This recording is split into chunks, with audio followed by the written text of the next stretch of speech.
नाम लेगी तो शैतान रजीम कहेगी, शैतान मरदूद कहेगी। व इन्ना अलैका लानती व इन्ना अलैका लानती इला यौमिद्दीन।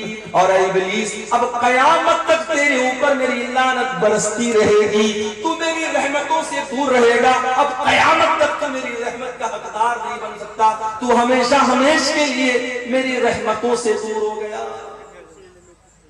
तो लानत का मतलब होता है अल्लाह की रहमत से दूर हो। अब यहां एक मसला और समझ लीजिए, शरीयत में गुनाह दो टाइप के होते हैं, एक होते हैं छोटे मोटे गुनाह और एक होते हैं बड़े गुनाह।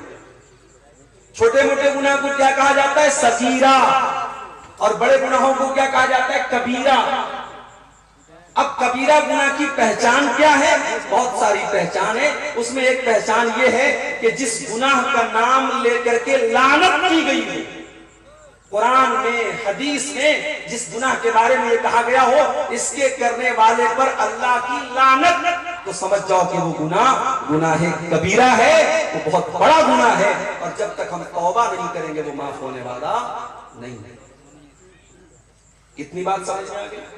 अब एक बात और समझ लो, लानत किसी खास इंसान के ऊपर नहीं कर सकते, लानत किसी बुरे काम पर कर सकते हैं। मिसाल के तौर पर जो नमाज न पढ़े उसके ऊपर अल्लाह की लानत, जो शराब पिए उसके ऊपर अल्लाह की लानत, जो झूठ बोले उसके ऊपर अल्लाह की लानत। इस तरीके से हम जनरल अंदाज में, कॉमन अंदाज में हम लानत कर सकते हैं। मगर किसी इंसान को टारगेट करके, कोई नमाज नहीं पढ़ता, हम उससे जाकर कहें तू नमाज नहीं पढ़ता, तेरे ऊपर अल्लाह की लानत हो। कोई जुआ खेलता है, कोई शराब पीता है, हम उससे जाकर के कहें कि तू शराब पीता है, तू जुआ खेलता है, तेरे ऊपर अल्लाह की लानत। तो ये जायज नहीं है, ये सही नहीं है।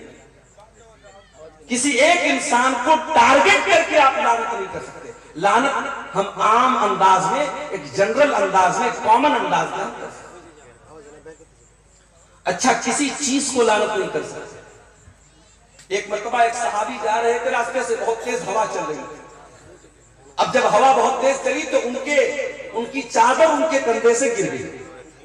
उन्होंने हवा के ऊपर लानत भेजी, कहा लानत हो इस हवा के ऊपर, इसके चक्कर में मेरी चादर गिर गई।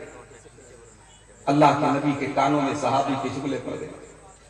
कहा ला तलानहा, ऐ मेरे सहाबी तुम हवा के ऊपर लानत मत भेजो, तुम हवा के ऊपर लानत मत करो। फइन्नहा मामूरतुन, हवा अपने मन से नहीं चलती है, हवा तो अल्लाह ताला के हुक्म से चला करती है। ऐ मेरे सहाबी, एक हवा के ऊपर भी तुम्हें लानत करने का अधिकार नहीं है। अगर तुमने किसी के ऊपर लानत की और वो चीज लानत के लायक नहीं है तो लानत लौट करके तुम्हारे पास आ जाएगी। तो किसी को हम लानत नहीं कर सकते, किसी इंसान को, किसी चीज को टारगेट करके लानत नहीं कर सकते। बुरे अमल के ऊपर हम लानत कर सकते। अब आज की मेरी तकरीर का जो टॉपिक है, हम ऐसी कुछ चीजें देखेंगे, कुछ एक्टिविटीज देखेंगे कुरान और सुन्नत की रोशनी में, जिनके करने वाले पर अल्लाह की लानत की गई है। मैं इंशाअल्लाह 15 चीजें बयान करूंगा। अगर आप सब्र से सुनेंगे, सुकून से सुनेंगे, 15 चीजें बयान करके मैं इजाजत लेंगे। तो शुरू करते हैं बिना टाइम वेस्ट किए। पहली चीज जिस पर अल्लाह के नबी ने लानत की है, किसी जमीन या जगह के निशान को मिटाना। मिसाल के तौर पर आपका खेत है, आपके खेत के बगल में आपके पड़ोसी का खेत है।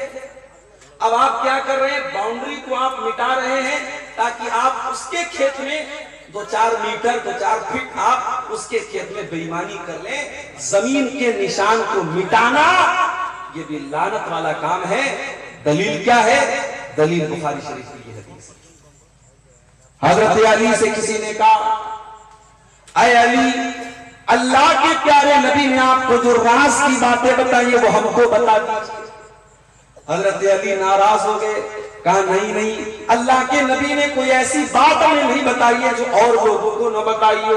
हाँ, लेकिन एक मर्तबा अल्लाह के नबी ने 4 बातें मुझे बताई थी, हो सकता है ये बातें किसी और को न बताई हो।